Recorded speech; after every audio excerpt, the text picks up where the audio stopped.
د ملګرتیا ارزښت. د ژوند خوږوالی هغه وخت رښتیا شي چې رښتونی ملګري ولرئ. دوی ستا سره د خوښیو په شیبو کې وخاندئ او د سختیو پر وخت لاس ترکي. مګر ولې ډېر مهم دي چې ملګري ولرو؟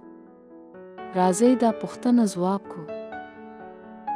یو ښه ملګری یوازې د خندا لپاره نه وي، بلکې تا ته مشوره درکوي او له غلطیو دې زده کړه کوي.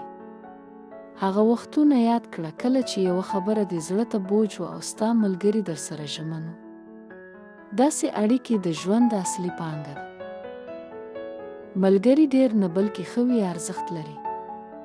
یو کس چې ستا خبرو ته غوږ نیسي او درسره په سختو حالاتو کې پاتې کیږي، هغه تر زر نورو خلکو غوره دی. ملګرتیا د وخت، باور او زحمت غوښتنه کوي، نو دې لپاره رښتونې اړیکې جوړې کړه. دا اوس وخت دی چې له خپلو ملګرو سره اړیکه ونیسئ، د سترو شیبو لپاره وخت ورکړئ او د دوی ملګرتیا ولمانځئ. که نوي ملګري غواړې، زړه خلاص کړه او پر هغوی باور وکړه.